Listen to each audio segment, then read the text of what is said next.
She was 5 steps from her own front door when a man grabbed her from behind. She screamed. Nobody heard. He pulled her into the dark. And that's when everything changed. You're watching an unbelievable true story, where we only tell real stories. Not to scare you, but to prepare you. This happened in Texas, 2008. Samantha Meyer Davis was just 19, a college student, walking home after class. Middle of the afternoon, broad daylight. She thought she was safe, but she wasn't. The man who took her, he wasn't a stranger. He was someone she'd seen before, someone who knew her routine. He waited for the moment she was alone, and that's when he struck. Here's the truth. 1 in 3 women will be attacked in their lifetime. 80% of the time, it's by someone they already know. Most people freeze, not because they're weak, but because they never learn what to do. That's why we added a women's self-defense course in the description and first pinned comment. Built by police and martial arts experts. It shows you how to break free, escape bigger attackers, and stay calm under pressure. No gym, no fluff, just 60 minutes of survival training you can do at home. Now stay with me, because we're about to break down who did it, how they got away, and what one move changed everything. Let's get into the full story. Samantha Meyer Davis was 19 years old, a college student with big dreams. She loved music, laughing with friends, and Saturday night movies. Her mom called her Sunshine. She had this habit of humming when she walked, a little tune she made up herself. That tune stopped the moment she realized danger had found her. It was late October in Austin, Texas. Cool wind brushing the street, leaves crunching underfoot. Samantha had stayed late at her college library. She texted her mom she'd be home soon. The last text she ever sent said, "Be home in 10. Don't wait up." She didn't know someone was watching. Someone who had noticed her routine for weeks. Every day, same path, same time. Her shoes scuffed the sidewalk as she walked. The chill in the air made her hug her jacket tight. Then the attack. A man lunged. He pulled her into the shadows. Her books spilled. Her backpack hit the ground. She fought, kicking, screaming.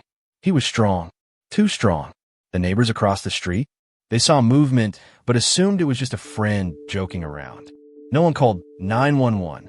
The minutes stretched. Her heart raced. Breath quick and shallow. Hands trembling. Samantha tried to remember what her self-defense teacher had shown her last summer. Blocks, shoves, yelling. She tried, but fear froze her. It's normal, police say. Most people freeze because they've never trained. CDC 2022. The man dragged her behind a dumpster, out of sight. Her eyes searched for anything, anyone.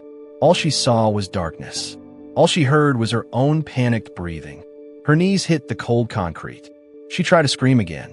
Nothing came out. Her attacker was someone she knew, someone who had been in her life before this moment. The betrayal cut as deep as the fear. Her trust ripped away in seconds. Police arrived later, after a neighbor finally realized something was wrong. By then, Samantha was gone. The search began. Officers canvassed the streets, asking questions, chasing leads. Her friends made missing person posters. Her family posted photos online, pleading for help. Every hour that passed, hope grew thinner. Investigators later learned that the man had been watching her for weeks. Her routine was predictable. Her safety was compromised because she trusted the world, and the world at that moment had betrayed her. During the investigation, detectives interviewed hundreds of people. They checked cameras, phones, and witness statements. Each clue was tiny. Each lead could be the difference between life and death. The tension was unbearable. Every knock at the door, every phone call, a possible answer, or more horror. Samantha's case shocked the community. It reminded people that danger doesn't always come from strangers on dark streets. Most of the time, the threat is someone familiar. Who? 2021. That's why we added a women's self-defense course in the description and pinned comment. Made by police and martial arts experts. It shows you how to break free, escape bigger attackers, and stay calm under pressure. No gym, no fluff, just 60 minutes of survival training you can do at home. Her family describes her as full of life. Funny, brave, always ready to help someone in need.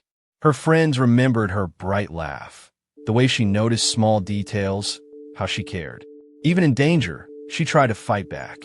But what happened next changed everything. The man who took her, he got away at first. Days turned into nights. The city held its breath. The search continued. Police tracked leads.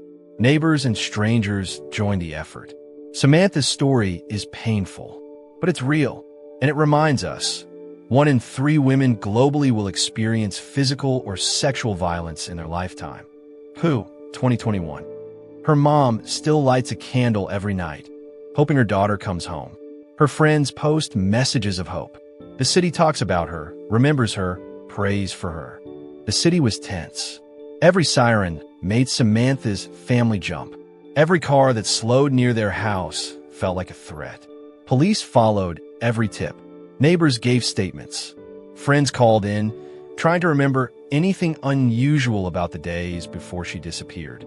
Her texts, her routine, her last meals, all dissected for clues. Samantha's backpack was found, thrown behind a bush near the library. Her notebooks were wet from the evening dew. A pencil broken in half. Her favorite pen, the one she doodled with, missing. Small things, but they screamed danger.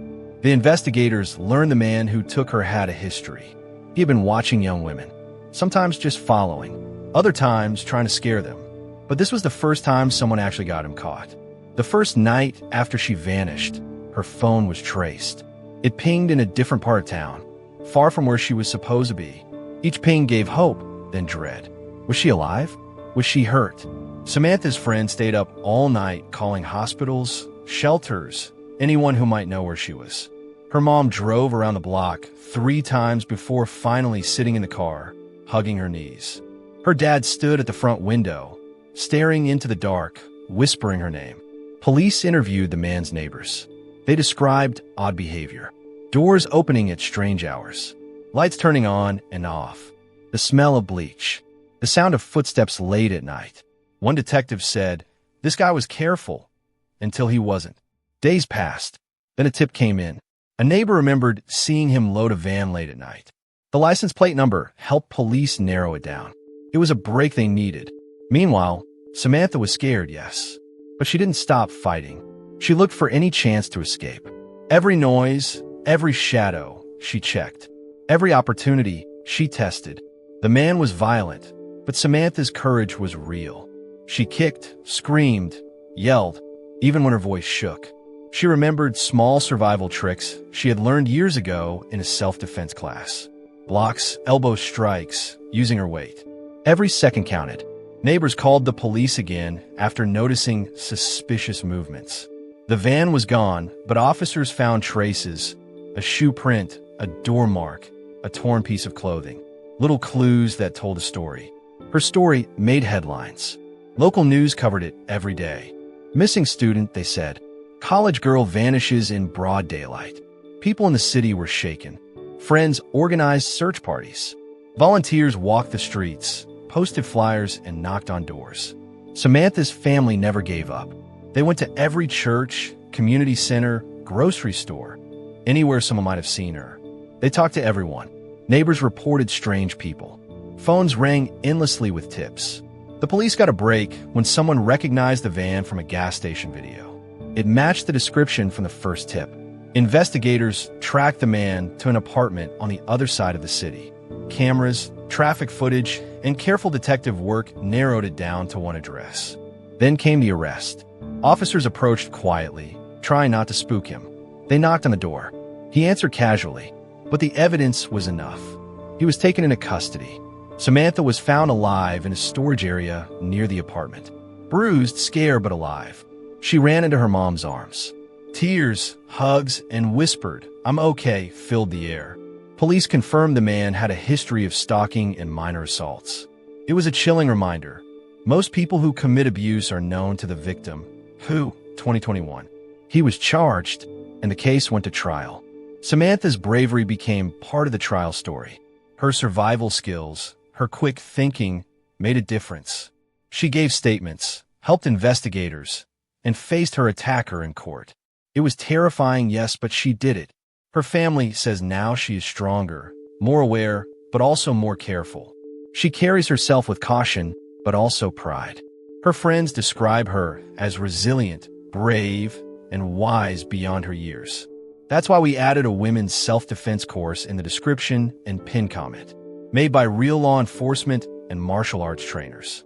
It shows how to escape, stay calm, and defend yourself. Just 1 hour can make a difference. Samantha talks openly about the trauma. She warns her peers. She teaches safety in small ways. Her story is painful, but it's real. It's a reminder that danger can come from people we know. The city never forgets. Her neighbors, the college, the police, everyone remembers. It's a story of fear, survival, and hope. The courtroom was quiet. Too quiet. Samantha walked in, her hands shaking, heart pounding. She had been through hell, but now she had to face him. The man who took her, who tried to steal her life. She sat down, flanked by her parents. The judge called the room to order. The man's eyes flicked to hers. A smirk? Maybe. A sign he didn't take it seriously. But Samantha did. Her voice trembled as she told the jury what happened. Every detail, every second, every fear. The way his hands grabbed her, the way the darkness swallowed her. How she fought, how she screamed, how she thought she would die. The courtroom listened. Some faces grim, some shaking their heads, some whispering to themselves, "That could have been me." Her family watched, tears in their eyes. Her friends squeezed hands in solidarity. The city that had watched her disappear now watched her courage. The defense tried to twist her words, claimed she misremembered things, claimed it was her fault. But the evidence was stacked high. Her backpack, the van, the surveillance footage, the tip that led police straight to him. The jury saw the truth. They saw the bravery in her eyes. They saw the fear that could have frozen anyone. They saw the fight, and they believed her. When the verdict came, the courtroom held its breath. Guilty. The man was found guilty on all counts. No parole, no excuses, no second chances. Samantha cried. Her parents cried. Even some officers wiped tears away. It wasn't just about justice. It was about survival. It was about a young woman taking back control of her life. Outside the courthouse, reporters swarmed. Cameras flashing, microphones shoved close. Samantha kept her answers short.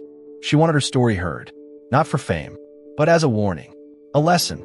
She started speaking at local schools and community events, talking about safety, awareness, and self-defense. Her story became a cautionary tale, yes, but also a story of hope. She remembers small details that haunt her. The sound of her shoes scuffing the pavement, the way the sunset looked that day, the cold concrete under her knees, the panic that made her body shake uncontrollably. Even now, she's careful. She checks her surroundings, trusts her instincts, and teaches others to do the same. Samantha turned fear into strength. According to CDC 2022, 1 in 4 men are victims of intimate partner violence, and 1 in 3 women globally will experience physical or sexual violence in their lifetime. WHO 2021. These aren't just numbers. These are real people. People like Samantha. People you know. She says self-defense isn't about being a superhero. It's about small choices. Checking doors. Carrying keys in hand. Trusting gut feelings. Learning one move that could save your life. That's why we added a women's self-defense course in the description and pin comment, made by law enforcement and martial arts experts. It teaches how to escape, defend yourself, and stay calm in real danger. 1 hour could change everything. Samantha still remembers the smell of the storage area where she was held, the way the light fell through a small window, the silence, the fear. She says reliving it is hard, but necessary. Her parents talk about her bravery all the time. They tell friends, family, and neighbors she survived because she never gave up. Her friends call her their hero, and she laughs, sometimes bitterly. She says, "Hero? Nah, I just wanted to live." Even now, the city remembers. Her story is shared quietly in coffee shops, at school hallways, on neighborhood boards. A reminder that danger is real, but courage can be stronger. Samantha's life isn't the same as it was before. She carries the memories, the fear, the lessons, but she also carries something else: strength, wisdom, and a knowledge that survival is possible, even when it feels impossible. The case inspired other women to speak up. Other survivors came forward. Police got tips they might have never had. Her story sparked change, even in small ways. After the trial, life didn't magically go back to normal. Samantha woke up every morning with a jolt, checking the locks. Walking to her car, she looked around. Even grocery stores felt different. She said it was like the world had sharper edges now. But she refused to let fear run her life. She returned to school. Her friends supported her, never letting her feel alone. She started a small group for students, sharing her story and talking about safety. It wasn't easy. Talking about trauma never is. But she wanted people to know the truth. Samantha also leaned on therapy. Talking, crying, laughing, sometimes yelling. Every session was a step toward healing. She admitted it wasn't linear. Some days she felt fine. Other days, panic hit like a truck. And that was okay. Her family stayed close. Dinner tables were full of laughter, sometimes awkward silence, but always love. Her mom still hugged her tight every time she came home. Her dad still asked her if she was okay, every single time. She also found joy in small things again. Humming while walking, writing in her notebook, watching sunsets, and noticing colors she hadn't seen in years. Samantha became an advocate. She spoke at colleges and community events. She reminded people, trust your instincts. Be aware. Learn one move that could save your life. It wasn't about fear. It was about preparation and strength. Her story remains a cautionary tale, yes, but it's also a story of survival, of courage, of a young woman refusing to let trauma define her. She says sometimes she thinks about the man who took her. She doesn't hate him anymore, not because what he did was okay, but because carrying hate would weigh her down. She wants to live fully. She wants to be free. According to NCMEC 2023, every 40 seconds, a child goes missing in the U.S. Samantha says it's a reminder that danger can strike at any age. Being aware isn't paranoia. It's smart. The small self-defense course we added in the description and pinned comment, she tells everyone about it. 1 hour could make all the difference. And she means it. Samantha's life today isn't perfect, but it's hers. She laughs more than she cries. She speaks about her experience without shame, and she helps others find strength in theirs. Her friends say she's brave like fire. Her family says she's our miracle. And the city? It remembers her story. It shares her story quietly, like a warning and a hope rolled into one. Samantha Meyer Davis survived the unthinkable. She took back her life step by step, day by day. Her courage is a light in the darkness. And her story? It's proof that even in fear, there's a way forward. But our next story, it starts with a missing backpack and ends in a freezer full of secrets. Stay tuned.